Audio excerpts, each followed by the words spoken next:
Damai Kristus pace bene. Saudara-saudari terkasih, dalam kehidupan sehari-hari tak jarang kita membanggakan daya-daya manusiawi kita seperti kekuatan, keindahan, kemewahan dan sebagainya. Kita bangga dan senang atas pencapaian dan kecakapan kita. Kita bangga memiliki rumah dan barang-barang yang indah. Demikianlah yang terjadi dengan sekumpulan orang yang sedang mengagumi keindahan bait Allah yang kita dengar dalam Injil hari ini. Mereka sangat senang bangunan itu tersusun dengan begitu rapinya serta dihiasi dengan batu-batu yang indah. Tetapi tiba-tiba Yesus berkata, akan ada waktunya di mana tidak ada dibiarkan satu batu pun terletak di atas batu yang lain. Semuanya itu akan diruntuhkan. Apa maksud Yesus dalam pernyataan ini? Bahwa bait Allah akan diruntuhkan.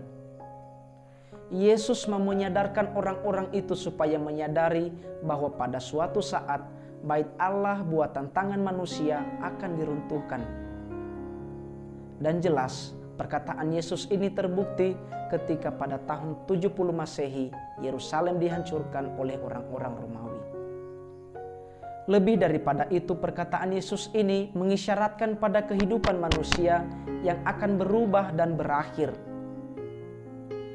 Yesus mau menyadarkan manusia bahwa tubuh kita sebagai bait Allah yang hidup, di mana pada suatu saat akan mati. Melalui kesadaran ini, manusia dituntun untuk memiliki sikap antisipatif untuk membangun kehidupannya sesuai dengan kehendak Allah. Mendengar perkataan Yesus, para murid terpancing untuk bertanya, kapan itu akan terjadi? Tetapi Yesus tidak menjawab pertanyaan para muridnya. Yesus hanya memberikan kiat untuk menyambut saat terjadinya hari itu. Kiat yang pertama, sikap waspada.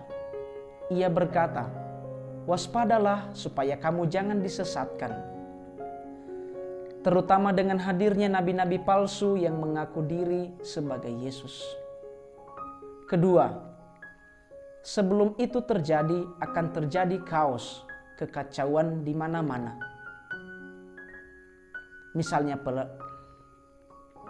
Kedua, sebelum itu terjadi akan terjadi kaos, akan terjadi kekacauan di mana-mana. Misalnya peperangan, pemberontakan, perlawanan, gempa bumi, penyakit sampar, kelaparan, dan tanda-tanda yang dahsyat dari langit. Ketiga, pengalaman penderitaan yang akan dialami oleh para murid Kristus.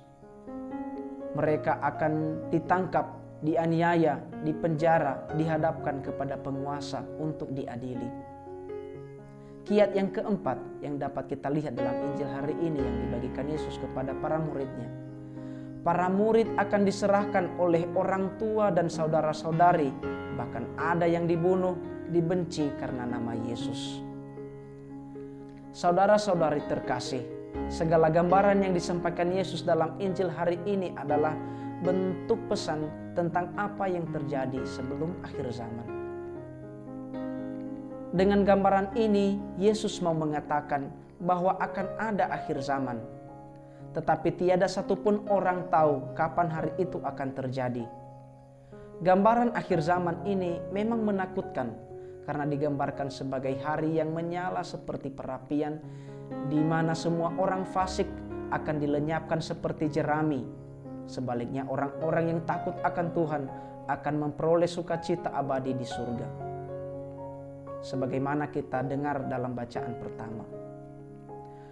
Akhir zaman tidak cukup dipahami hanya sebagai kaos. Bagi kita orang Kristen, akhir zaman adalah masa kedatangan mulia Yesus yang kedua sebagai Raja untuk mengadili semua orang.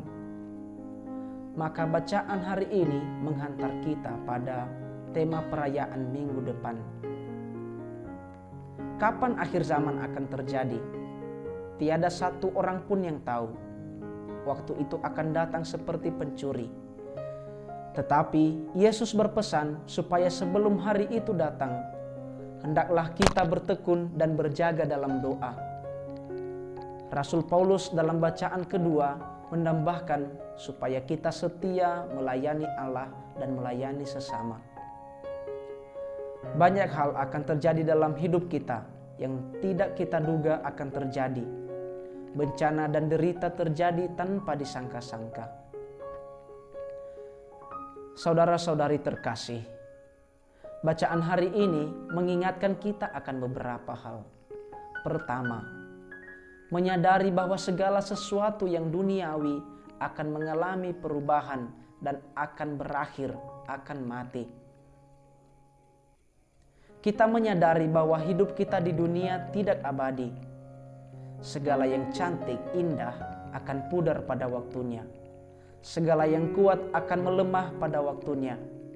Segala sesuatu yang abadi hanya ada pada Tuhan. Maka jika sekarang kita kuat, hebat dalam segala hal, bernyanyi, berolahraga, dan macam-macamnya, sadari itu.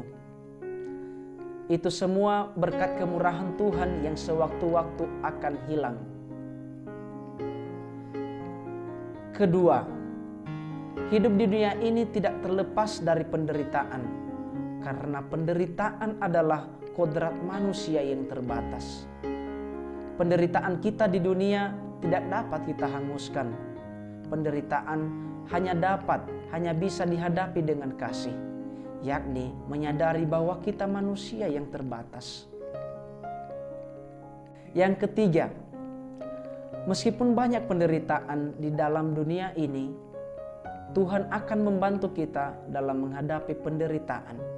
Siapa bertahan akan memperoleh kehidupan. Amin.